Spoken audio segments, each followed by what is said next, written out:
The CBS Radio Mystery Theater presents...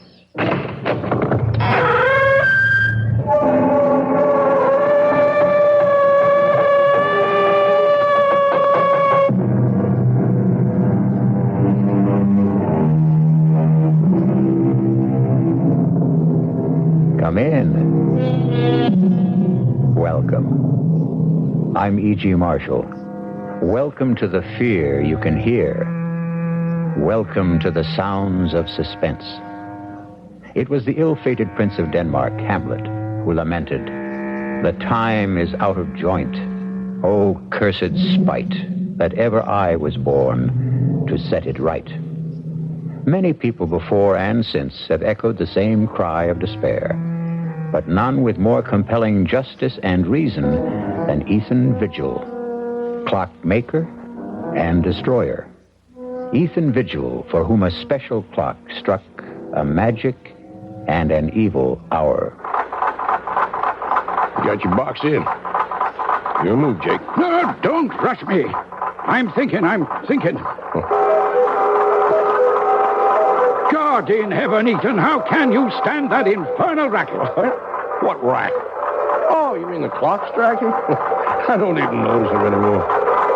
Well, go ahead. What do you want to give up? No. Who can think of a chess move with all hell breaking loose? From now on, start our games after midnight. Have to drive a man stark, staring mad. I swear to Sam Hill, Ethan, you deliver.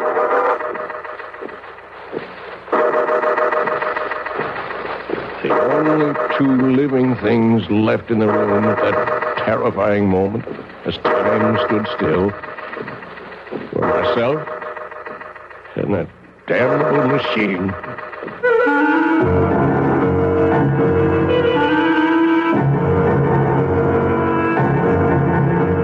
Our mystery drama, Time and Again, was written especially for the Mystery Theater by Ian Martin and stars John Beal. It is sponsored in part by Anheuser-Busch Incorporated, brewers of Budweiser, and by the Kellogg Company, makers of Kellogg's Special K cereal. I'll return shortly with Act One.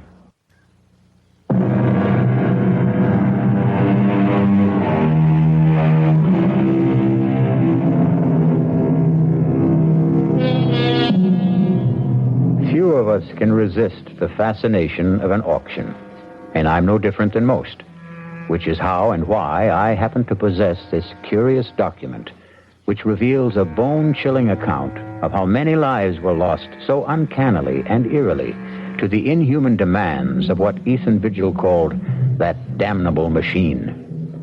The tale I'm about to tell... No, wait. If you can manage to decipher his cramped longhand, let Ethan Vigil confess for himself. I, Ethan Vigil, clockmaker by trade, am writing this in case, when the moment comes, I fail to destroy the hourglass clock. For if I fail, someone must destroy it. Kill it. End its ghastly existence before God knows how many innocent people will die to satisfy its insatiable thirst. The clock itself came into my possession more or less by accident. I was working late at my shop one night about a year ago, and I heard a tapping on the closed glass door. Tarnation, some people can't read signs. Darn fools like to break that glass. Stop that! Can't you see I'm closed? And governor, please, let me in. Oh, get on with you. You won't be sorry. Give me a chance. I'll give you the chance of a lifetime. Look. It was raining heavily, the water streaming down the glass, but the object he had drawn from the cover of his pea jacket drew my eyes like a magnet. It was a clock, the like of which I'd never seen. It was shaped like an hourglass, with a strange appearing pendulum hanging in the lower half and the face in the upper half. And in the place of the figure 12, at the top of the face, was the numeral 13. I had to see that clock more closely. Oh, bless you, Governor. You're a lifesaver, you are. What do you want? Oh, I want you to have a look at this here clock. The clock is the only reason I let you in. I'd like to have a look at it myself. Let's take it over to the bench.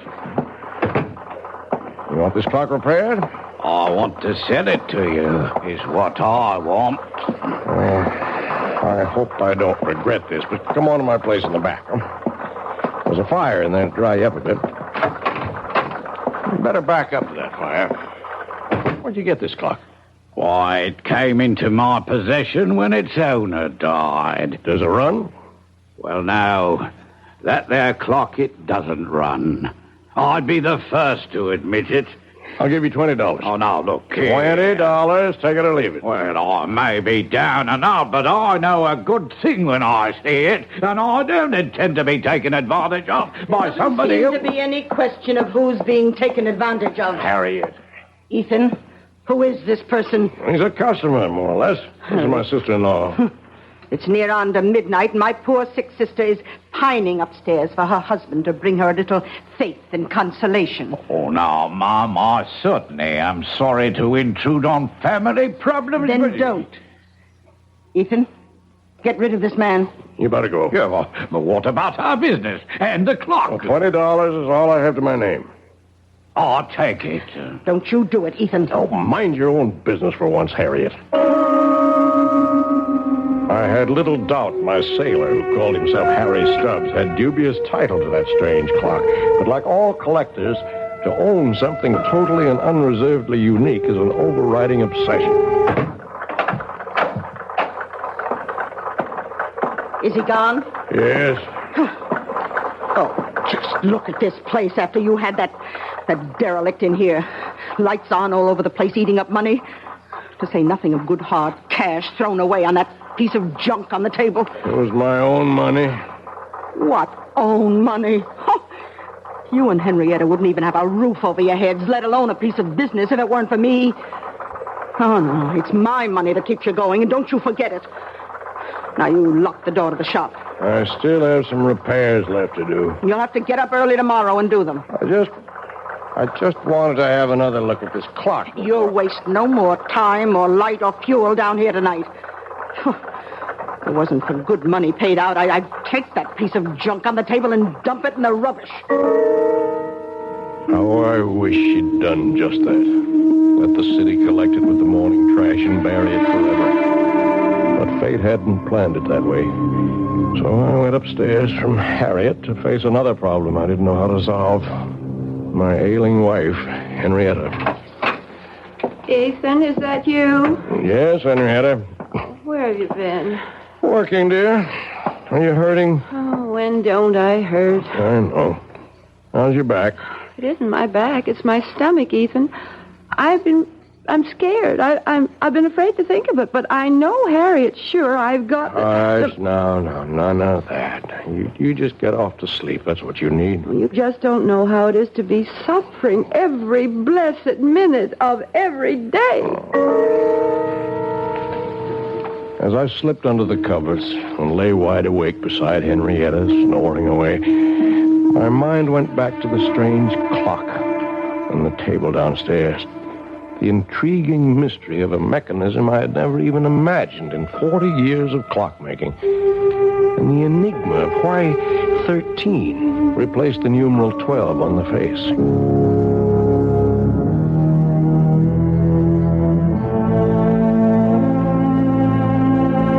All the next morning, between my infrequent customers, I puzzled and poked and pried to reveal the workings of this bizarre clock. But by 1 o'clock in the afternoon, when I was completely stymied, my wife surprised me by coming out to the bench in her bathrobe. Henrietta, what's wrong? I've been calling for someone. Where's Harriet? Oh, she went to market. I'm sorry, I didn't hear you. Oh, I've got those blinding headaches again. Could we send for Dr. Royce? Is that the old clock that Harriet told me you threw away hard-earned money on?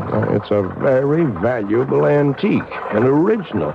And it was my money. Does it run? No. And what good is it? It's worth $20 as it is, at least. In working condition, it could be priceless. Can you fix it? I don't know. Why not? Well, look at it, Henrietta. You ever seen anything like it? First of all, the hourglass shape of the case. What's inside? Well, that's the problem. Except for the two round glass windows. And they're not even glass. I don't know what they are. What window? Well, the one for the clock face in the upper cup, if you want to call it that, and the one in the lower inverted cup, where you can see what looks like a pendulum. Oh, can't you shake it and get that to swing? That doesn't seem to be the way it's activated. It's quite stationary. Funny lopsided shape. Maybe it melted or something. Can't you get into the works? Only through this lid on the top. Now, look. That's all you can see of the works. Very old.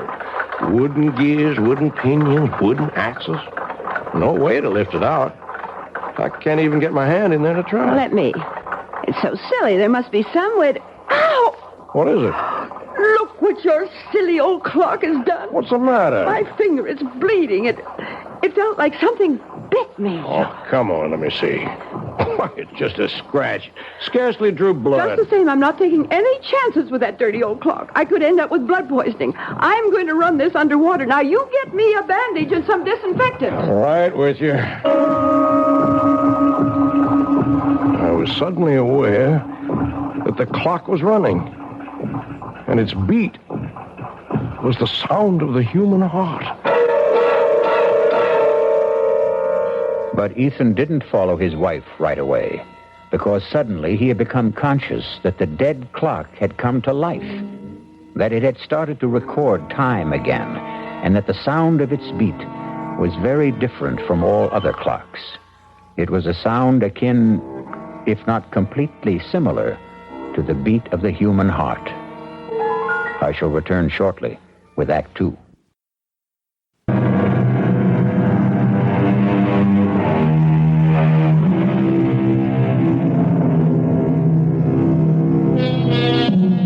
Whatever his wife had accidentally touched, the clock had begun to run and remained running steadily, without any sign of stopping.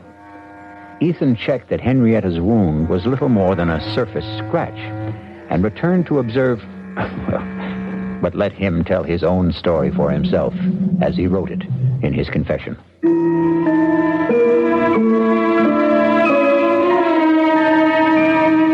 My examination of the clock as it ran made it even more of an enigma. Behind the face, beneath the lid, the gears I saw engage, second by second, operated the hands that told the time. What motivated them was obvious, the strange mass that I had supposed a pendulum weight, but which now, quite clearly, was a diaphragm or pump, opening and closing to create energy, in a motion like a human fist, or... Yes, suddenly I knew why the irregular shape was familiar, like the human heart. But what, in turn, motivated that, or fueled it, was the ultimate mystery. Everything about this clock was different, exotic, strange. Even its chime for the hours, plangent, plaintive, almost the sound of a human voice. I watched it irresistibly all day, all during the night, while I waited for Dr. Jacob Royce to come and examine my wife. Even while I waited for the result of that examination. What the devil are you doing out here, Ethan? I'm sorry, Jake. Just observing this clock. It's got me mesmerized. How's Henrietta? Oh, what am I going to tell you, Ethan? Same thing as usual. Yep. Not a trace of any physiological problem. Never is. Oh, there's a name for it if it's of any help. Chronic inadequate. Someone who just can't handle the simple process of life and has to make excuses for it. I'd better go up to her. Oh, there's no need. I gave her a sedative. Won't hurt her, but it might do you some good. Come on now. Let's play chess. If I set us up out here, all right? With all those clocks rattling away. I want to keep my eye on this baby here. If you can't sit up with one sick friend, you gotta sit up with another. And for the next 10 or 15 minutes, I did forget the clock that was to haunt the rest of my days. Inexorably, as we concentrated on the chessboard, all of the clocks ticked on towards 12 o'clock. And the moment when the explanation of that substitute number 13 was about to be made by the clock itself. Don't think much of your king's pawn variation, Jake. Got you boxed in. Your move. Don't rush me. I'm thinking. Good Lord, Ethan. How can you stand that infernal racket? Huh?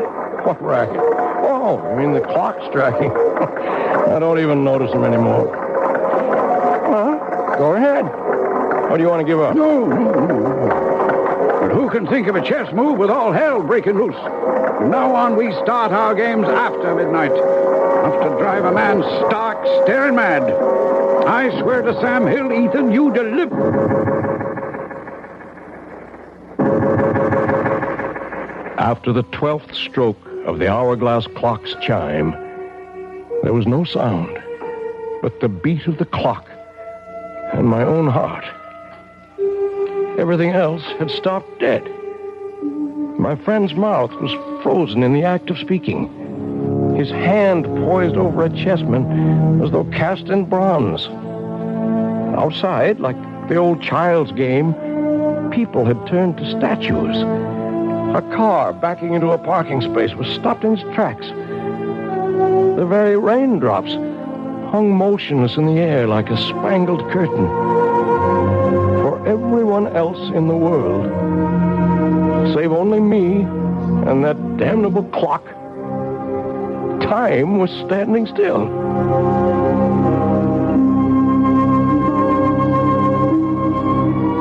The next hour was a strange delirium. My brain raced with new ideas for achieving my lifelong dream, a perpetual motion timepiece. My legs were as supple and tireless as an 18-year-old's as I climbed the stairs to look at my wife, frozen in the act of turning in her sleep. My sister-in-law caught in the middle of a snore. Towards the end of the hour, I returned to the shop. A quick stab of terror prodding at me. Was this to be forever? Poor Jake still sat in the middle of the move he had started almost an hour ago. The hands of all the clocks pointed to exactly 12, except the hourglass. There, the small hand stood directly at 13, while the minute hand swept closer and closer to join it. With a sense of mounting excitement, I waited for their junction. Like the other clocks, my strange new one had only struck 12 before. Now I felt I knew the reason for 13. The extra magic hour of precious time that twice a day it offered to its owner. With bated breath, I waited for the proof. The missing chime. And then it came. Directly set us up here tonight to get me off my game. I concede. Don't you want some more time to think it over? Oh, it wouldn't matter if you gave me an hour to consider it. Tonight I'm too bushed to think. It's just 1 minute after 12. We've only been at the game 10 minutes or so, and I feel as if I've been here for 70. Is it really only 10 minutes? You're the clockmaker, Ethan. Look all around you at your little markers. Yes, you're right. So it's true. You feeling all right? Never better. Why? You look a little strange for a minute. In fact, Ethan, I've been meaning to mention it. I'd like to have you drop around to the office someday soon. What for? Well, you're not as young as you were, you know. And you've been pushing yourself pretty hard lately. Want to make a date now? No, I'll call you. No, don't forget. Yeah. Now, there's something I wish all my patients were as healthy as. Yeah, 20 years since I started that old avocado tree in the window. And like Topsy, it just grew. Don't you believe it? Oh, it took a lot of tender, loving care. Watered just right, pinching it back, bringing it along to grow up right. Just like the child. I love that old tree. Well, Ethan, man's got to have something to love. Yeah, I reckon. You don't think there's anything really wrong with Henny, do you? No, I don't. Just another of her eternal spells. Well, night, old friend. Rain stopped. Good night, Jake.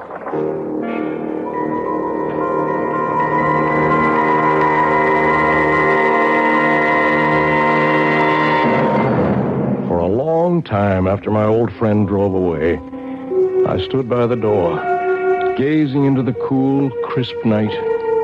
I didn't notice the cold. I was too full of a kind of welling excitement inside me. What a gift that clock had brought me. The dreams were building like castles in my head. Why, I was richer and more powerful than a king. Well, now I knew, no matter what, that for 2 blessed hours every day, from now on, I was a free man. And the last thing I heard that night, as my head hit the pillow, was the triumphant beat of the clock sounding in my inner ear. Or was it the sound of my own heart?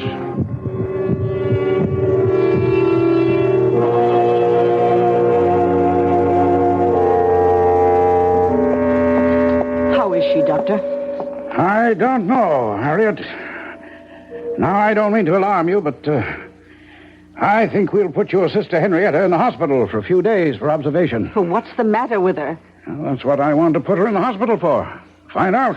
What do you suspect it is? I don't suspect it's anything.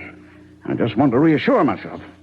Now, why don't you go up and keep her company while I talk to Ethan? Oh, you won't have any trouble convincing him. I don't see why I can't take care of her. Well, you can't this time, Harriet. If you want to help, go sit with her. I'll make the arrangements with Ethan. How's Henny? I want to put her in the hospital for a few days, Ethan. Oh, she's that sick? I'm not sure.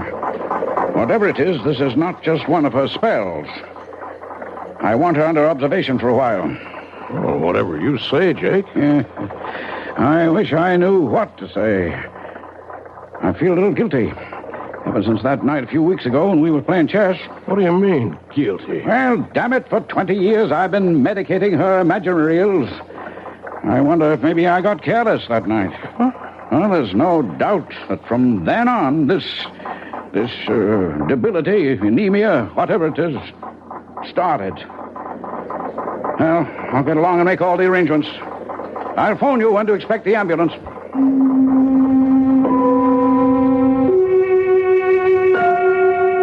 I had my own guilt nagging at me. In the months since I'd discovered the secret of the clock, I'd thought of pretty nearly nothing else. I waited as eager as a child for those 2 stolen hours every day. Not only for the relief from Harriet's nagging and poor Henrietta's everlasting complaints, but for the lift, the joy, the youth and vigor that they brought me. For I'd gone one better than Ponce de Leon. For part of a day, anyway. I had found the fountain of youth. But a wave of shocks was about to jolt me back to reality. The first was Henny's being taken to the hospital. The second was the morning the clock stopped.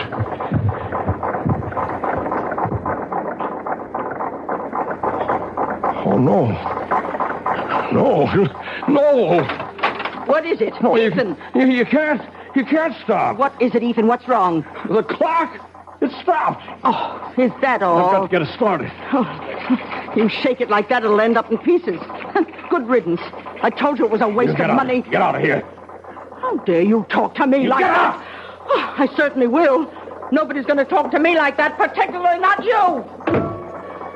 I was frantic. My golden hours of solitude gone. My extra gift of precious time in the rebirth of youth. I couldn't let them go. There must be some way to bring them back. To start that damned intricate mechanism again. Clock was dead. Its lifeblood somehow drained. But that's what started it in the first place. Maybe... Oh, damnation. Oh, let it ring. I've got to find something to... Oh, all right. Hello? Ethan, it's Jake. Oh, Jake. Look, I don't want to talk now. Oh, then you've heard. Heard what? About Henrietta? She's not... I just got back to my office and got a message from the hospital. I'm afraid she's passed away. Oh, are you sure? Well, I'm on my way to the hospital now, just on the outside chance. Better meet me there. I'm on my way.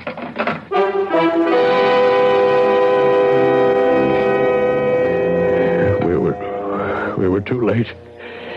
And he was gone. With no goodbyes. I sat by a nurse's desk, waiting for Jake to complete arrangements and drive me home. A young nurse came down the hall with a tray of blood samples, putting them on the desk. She came towards me. Mr. Vigil? Yes, nurse? Dr. Royce asked me to tell you he'll only be a minute or two. Oh, thank you, nurse. As she walked away, my eyes following her blindly, then I was looking at that tray of blood samples. Blood. It was Henny's cutting her finger that started the clock. Would that be the answer? I acted without thinking. In a moment, I had slipped one of the tubes into my pocket. And I was back in my seat before Jake came striding down the hall.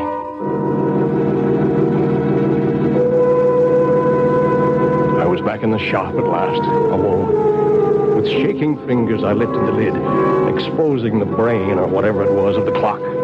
Uncapping the tube, I poured in the blood. I looked at the dial. The hands were spinning around to the proper time.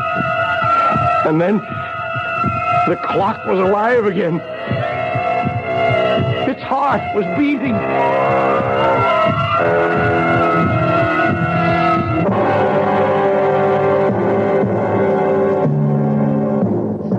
It would have been better, far better, had Ethan left it for dead, as we shall see when we return shortly with Act 3.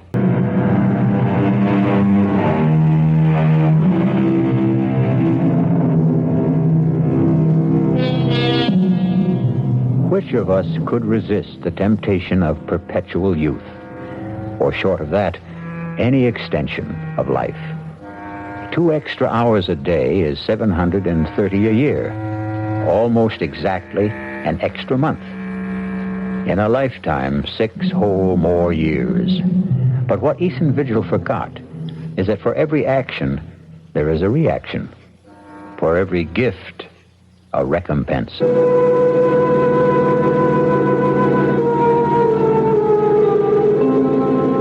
The saddest part of my confession is that after my wife's death, I became completely blind to everything but my 2 periods of escape every day.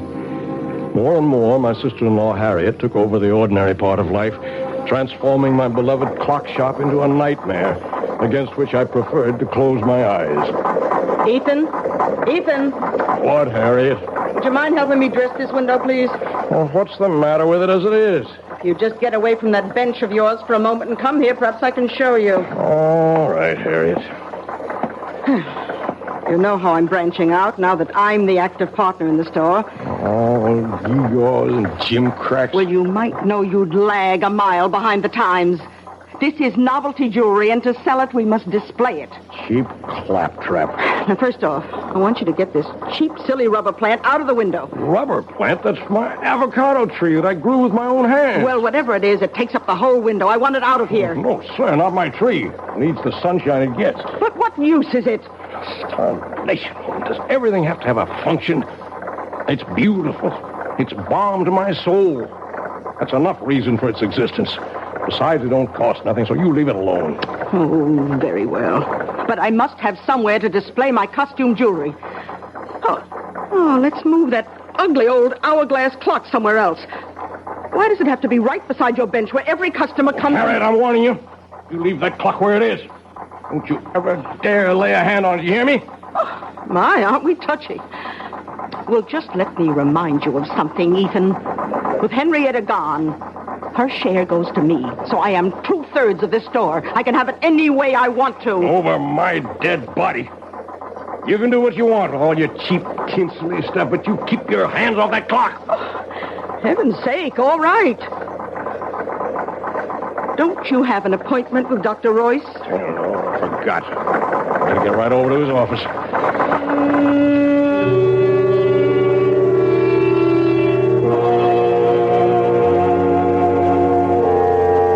Okay, Ethan, you can put your shirt back on. I'm all finished examining you. Oh, what's the verdict? I couldn't be more pleased. Oh, you approve of the shape I'm in, huh? Well, before Henrietta died, I don't mind telling you I was plumb worried about you. Oh. Your heart was acting up. I didn't like your blood pressure. And there was a lump in your belly I could palpate big as a grapefruit. And now? Now I don't even need the x-rays I took. Know it before I see him. It's practically noon. Now go on, you don't need a doctor. Get out of here. Let me get around to the sick people outside who do.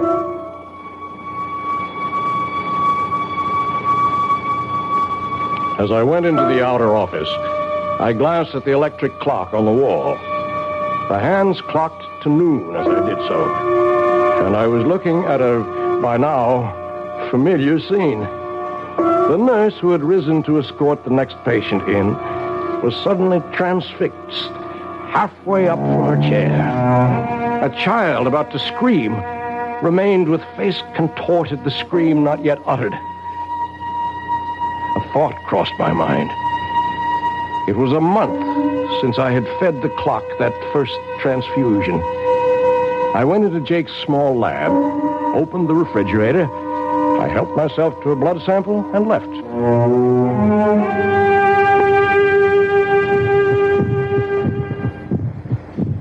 Back at the store, the only sound was the beat of my clock. It seemed a little labored to me, but for the moment I was too furious to see what Harriet had been at since I left. Draped all over my avocado tree were festoons of cheap tin and glass jewelry, and Harriet, a superior smirk on her face, was caught immobile in the act of adding more. I choked back my anger because suddenly, before I could move, the clock beat died. Why, Ethan, how'd you get back so soon? What are you doing to the avocado? Well, since I can't take it out of the window, I thought I'd just use it as a display tree. Leave that alone. As long as it's there, no one moves that or touches it, except me. You understand that? Well, you certainly don't have to be so abusive. Get away. Get out of here. Leave me alone. Oh, when you're in a mood like this, I'm glad to. I'm sorry to tell you that your precious clock seems to be out of order again. I hope this time it's broken for good. Good riddance. Poor old tree. But first, some special oil for the magic lamp. Please, God, you'll still run again.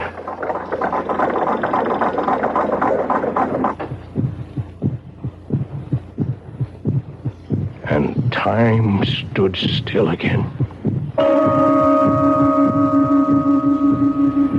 The pattern for the next months of my life was set. The part of it in my waking moments was only a necessary bridge between the long hours of infinite relief and accomplishment my clock brought me each noon and midnight. My designs for my perpetual motion mechanism were completed.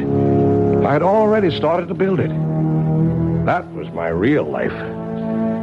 Although I found to my dismay that the clock seemed to demand more and more frequent transfusions to stay running. But these were easy to steal from Jake's office in the hours when time stood still. And once again, events caught up with me. Oh, Jake, in just a moment. What are you doing here this time of night? Well, the evening's young. I thought a chess game might get some things off my mind.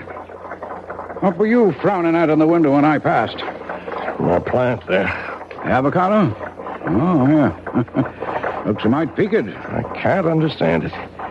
It's been wilting and drooping day by day. No reason. Are you any good at diagnosing vegetable life, Jake? Nope. I'm beginning to think I'm not much better with humans. I wish I knew the secret of your spot of youth. Think I'm getting old. You're not yourself, Jake. What's wrong? I don't know. In a way, it goes back to Henrietta's death, or seems to. What does? Well, I never said too much about the way she died at the time, Ethan. Congestive heart failure, you said? No, that's true enough. That's a condition that produces an end to living. But what caused it? Are you asking me? No, I'm asking myself. And I have no answer. Oh, tests were run and the pathological evidence was clear enough. But in spite of massive transfusions, we couldn't stop Henrietta's blood from simply disintegrating. Quite literally turn into water. And that's unusual. Abnormal. Never seen a case like it before. In the last 3 months, I've lost 3 of my patients to the same sort of, what shall I say, same sort of malady. I might have seen it developing, except for a strange thing. What? Well, all of them had been to my office and had routine blood samples drawn for physical checkup. And the samples didn't warn you? There weren't any samples to examine. Unaccountably, they disappeared from my office. And one other strange coincidence. The night your wife died, a blood sample for a patient in the hospital disappeared. And that patient died later? Yep, about 4 weeks later. But I don't know why I'm worrying you with all this. It's none of your business. Well, it is. Huh? Oh, you mean as far as Henrietta is concerned? No, I mean much more than that. Ethan, what is it? I didn't mean to upset you like this. I'm not upset. I just want you to understand. Understand what? That I'm sorry. Oh, I'm so sorry. Well, you're a good friend, Ethan. And I guess I don't feel like any chess tonight. I'll run along. Jake. Yeah? I never asked before, but do you remember exactly what time Henny died? Oh, about 25 to 12, I think.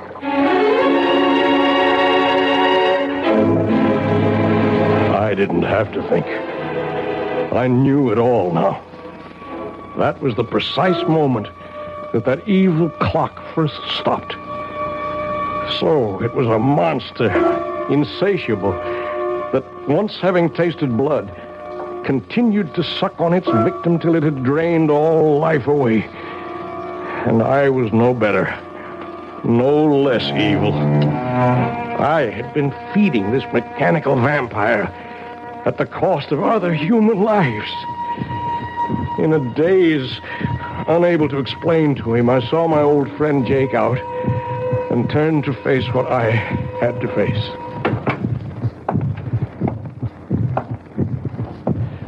The shop was dark as I walked to the clock.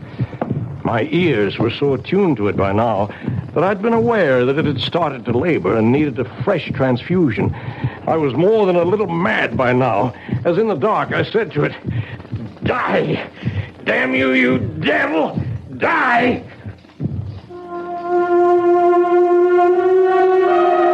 My moment of triumph was brief. I still had my own expiation to make.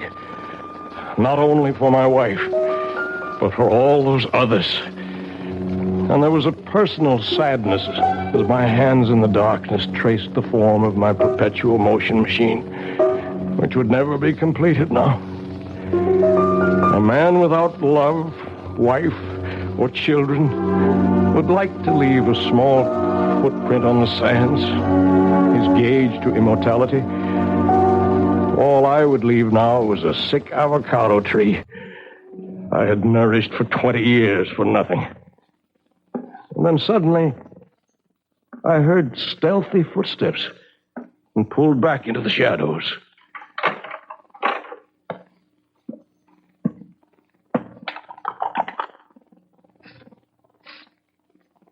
Harry. Oh, I thought you'd gone to bed. What are you doing to the plant? Oh, why, it's just some food to make Let me see. It's a weed killer. You've been poisoning my tree. Why, you... Don't you touch me. Get away from it. Get away. Look what you've done. I've cut my hand. It's your fault. But finally you've smashed up this ugly old clock for good. It's dead. Just as dead as your precious avocado tree is going to be. And don't think you can save it. I knew you'd never agree to take it out of the window, so I've been poisoning it for weeks. It's as good as dead right now. And so were you, Harriet. So were you. Her blood had started the damn thing again. But this was to be the last time. What is there left to say? I have to watch another human being die. Slowly, inexorably, unable to arrest the inevitable. And even though it is someone I despise, my guilt is in no way lessened. The only pleasure I can take is that as Harriet sinks, so does that remorseless, evil, damnable machine. And once its heart is stilled, I shall destroy it forever. The one element I have not tried against it is the enemy of the devil. I shall take it, chained to my body, when we go to our grave in the river, to share it for eternity. As I finish this confession, to mail to my good friend, Dr. Jacob Royce, I can hear the evil thing labor, about to die. It's time for me to write the end.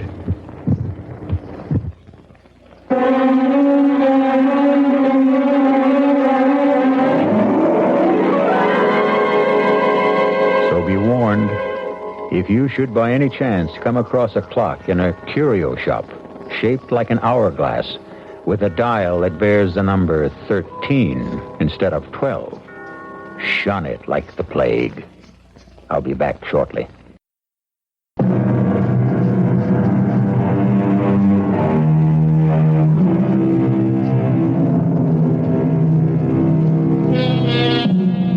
Oh, the fascination of time and man's never-ending quest to hoard it, to stretch it, to borrow an extra portion for himself alone.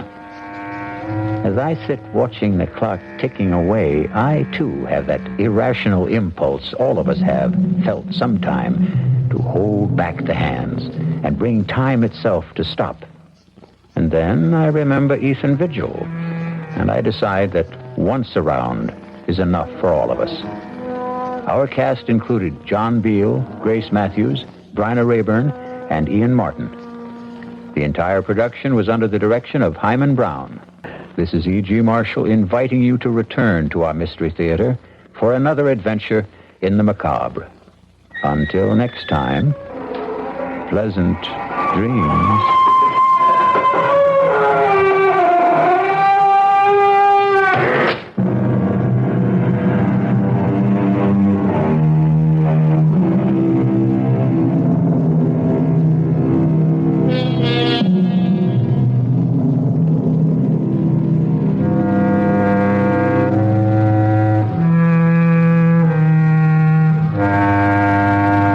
WBBM News Time, 11:23.